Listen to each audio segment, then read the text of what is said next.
the last 24 hours, Ukrainian troops said they had captured a plateau south of Bakhmut, giving them a critical advantage in the new battle for the devastated city.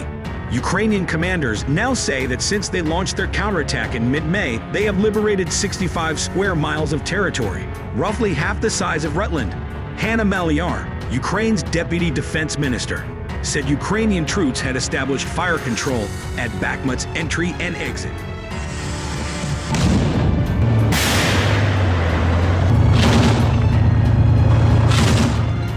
During the process of the offensive, our troops took control of the main commanding heights around Bakhmut, he said.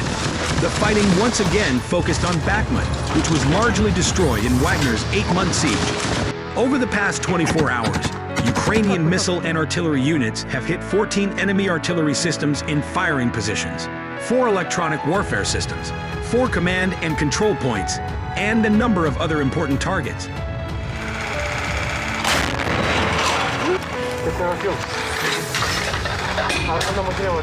Ukrainian forces are continuing their counteroffensive operations at several points along the front line in the south and east of the country, a senior defense official has said, and are engaged in several key battles around Bakhmut.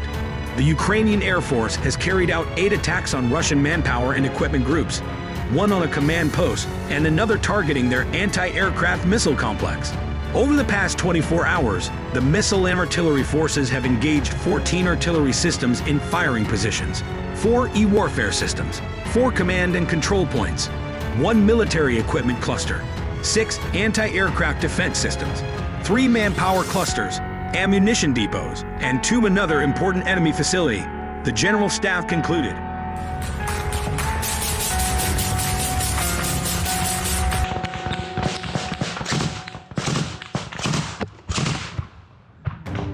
As Ukrinform previously reported, referring to the General Staff, since February 24, 2022, the Ukrainian Defense Forces have eliminated 246,690 Russian invaders.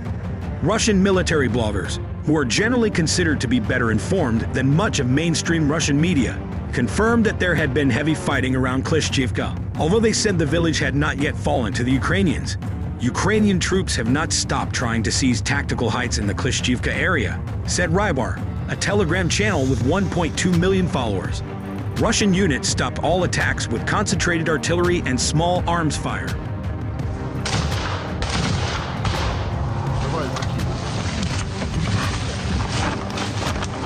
In the past 24 hours, Russia fired a barrage of missiles at Volodymyr Zelensky's hometown on Monday, a day after Ukraine's president rebuked Moscow for the inevitability of attacks on its citizens.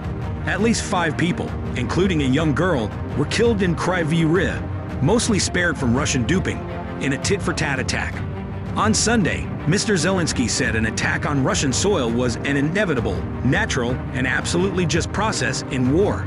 He was speaking after the drone crashed into a skyscraper in Moscow's business district later that day. Alexander Vilkuk, mayor of Kryvyi Rih, said 2 Russian ballistic missiles hit the city, hitting a vocational school and residential high-rise buildings. About 150 residents managed to escape from the building, with more than 30 people later being evacuated by rescue teams.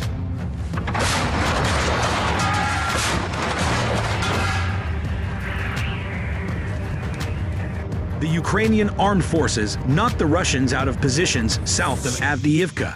During the offensive operation carried out by the defense forces, the enemy was forced to retreat from its positions in the area south of Avdiivka.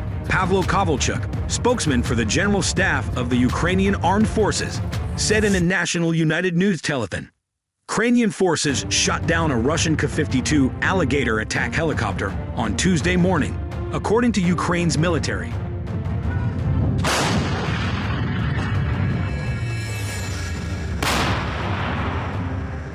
In figures published early on Tuesday morning, Ukraine's General Staff said Russia has lost 310 helicopters. Including the helicopter Ukraine said Moscow lost around 8 a.m. local time on Tuesday, Russia has lost 311 helicopters since February 2022, by Kyiv's count. However, this overall figure does not specify how many Ka-52 helicopters were lost. Kovalchuk added that Ukrainian forces continued to carry out offensive operations south of Bakhmut. According to the spokesman, the enemy also failed to retake lost positions north and west of Klishchiivka and northwest of Kurdimivka. Ukrainian troops also continued to hold back the enemy in the Kupiansk and Lyman directions.